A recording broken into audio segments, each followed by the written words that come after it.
This is me after every single episode of this show. I feel exactly like Ted when he said it's another kick in the teeth. There's only so much a man can take. Hi there mate, how's it going? It's Benja here, and this is a breakdown and review of Line of Duty Season 6, Episode 6. This one has a baffling start as we learn that Kate has survived her shootout with Ryan Pilkington. He is dead and she has fled the scene. The fleeting part is somewhat understandable because Kate didn't know who would arrive at the scene first. She had no idea if OCG goons would show up or if band coppers would come around, so she had to get away from that compromised location. And I understand why she fled. What I don't understand is what she was doing afterwards. She must have known that she would get caught eventually, and the more time her capture took, the more suspicious she would look. Instead of going to AC-12, she chooses to pick up Steve's personal car because this is their backup plan in case the chain of command is compromised. That's alright, but then what? What is she playing at? I suppose she's trying to get Joe to open up to her. She knows Joe is going away for a long time, and this might be the last chance Kate's got to get to the bottom of what Joe knows.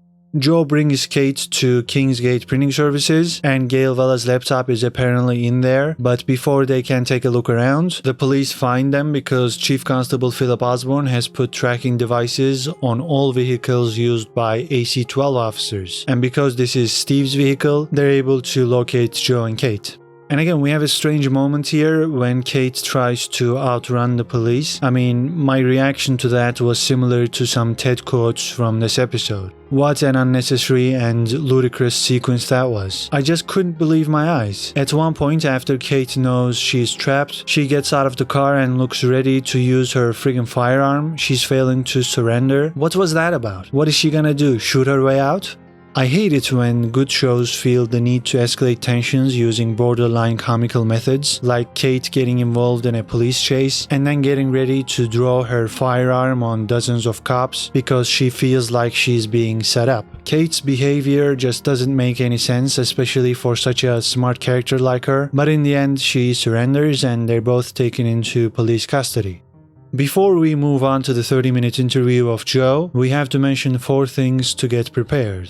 1. Kate told Steve about the print shop and Steve had to divulge this information to Carmichael because he was ordered to. 2. Joe intentionally left her fingerprints on Kate's firearm in order to show Kate that she can be trusted, that she's not truly bent. Joe was ready to take the blame for Ryan's death. 3. Joe told Kate that her father was a band copper, so she didn't know that Tommy Hunter was his father. 4. One of the first things Carmichael does is ordering Chloe to remove Osborne's picture from the Operation Lighthouse board and shred it. Alright, we spend the first 5 minutes of the interview listening to Joe saying no comment. She then learns about Tommy being her real father and she starts talking. However, she doesn't bring anything new to the table regarding the fourth man or corrupt officers. She mostly implicates herself because she knows what happens to rats. Even when Joe gets close to talking about corrupt officers, Carmichael is visibly uncomfortable and she wants to move on. Ted brings up this topic a number of times, but no cigar. So now it looks to me like Carmichael doesn't care at all about good anti-corruption police work. She might have her reservations about Ted's theories, I understand that, but she should have at some point allowed this line of inquiry to continue if she didn't have an ulterior motive. She doesn't allow it because, as she says to Kate later in the episode, she is pragmatic. She assesses the situation and acts accordingly to benefit herself. Instead of trying to root out institutional corruption and risking her career development, she chooses to use this corruption to her advantage, even if she isn't corrupt herself. In this case, she follows Osborne's orders without questioning them because she knows that will make her the head of the new anti-corruption unit, and in 5 to 10 years she can move on to the executive level, and one day she can become the chief constable because she is in good terms with influential officers. Here's the thing though, if Osborne ever becomes a liability, if we get to that point of no return, I think Carmichael would betray Osborne because, like I said, I don't think she's a part of the OCG, she's just pragmatic. If going after Osborne benefits her career, she will do it, but at the moment, it's impossible to see how we can get to that point. Let's get back to the interview. Jo says her uncle Tommy contacted her when he learned she was doing well in school, and that's how she was recruited into the OCG. Then she talks about how Tommy felt betrayed by his corrupt police officers and how he threatened to expose them. That's what eventually got him killed. Band coppers were heavily involved in planning Tommy's demise. Jo also reveals that after Tommy was captured, the OCG broke into separate elements, and the only thing that united them was getting rid of Tommy, because he could hurt everybody's operations by exposing the identities of band coppers.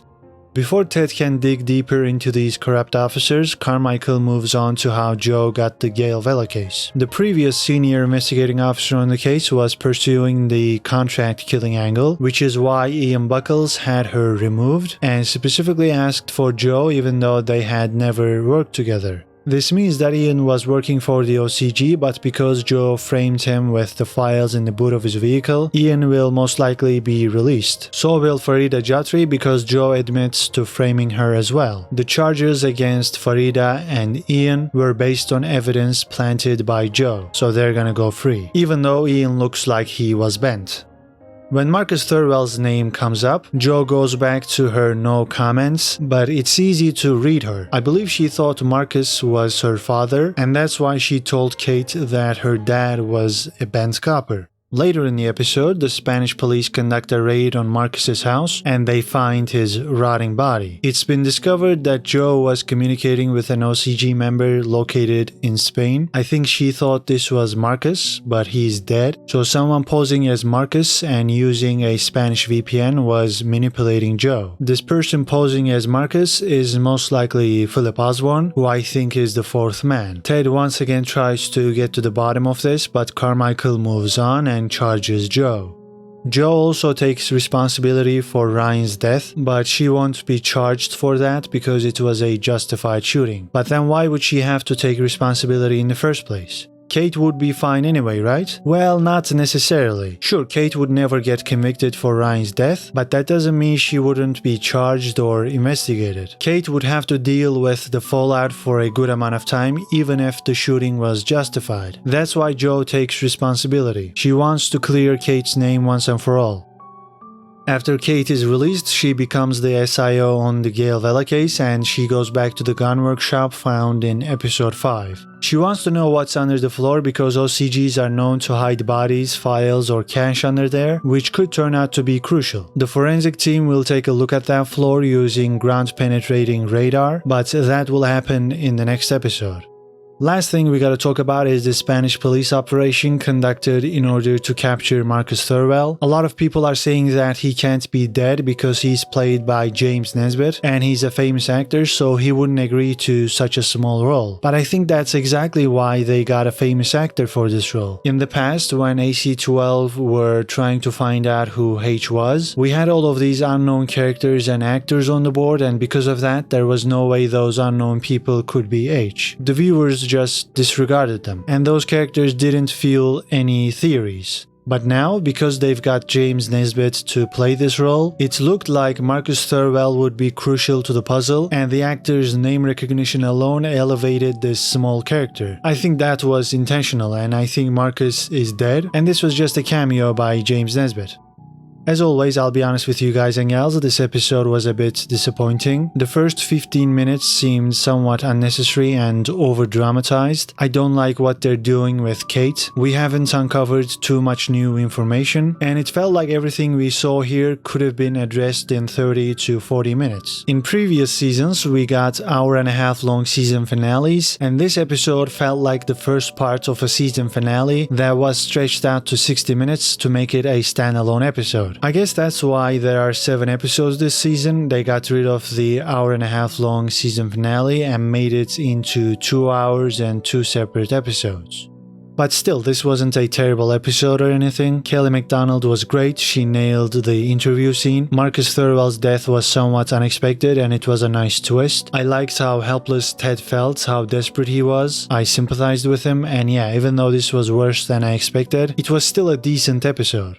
I will talk more about what I think might happen in the season finale in my preview video, which should be out on Friday morning. We'll cover some topics there that we haven't mentioned, like Joe's fate in prison, Steve's health appointments, Osborne, H, and all sorts of predictions and questions. If you'd like me to focus on certain topics or answer any of your questions in that upcoming video, leave your comments down below. Also, like this video if you've enjoyed this breakdown and subscribe for more movie reviews and TV show breakdowns. That's it for now, take care and see you in the next video.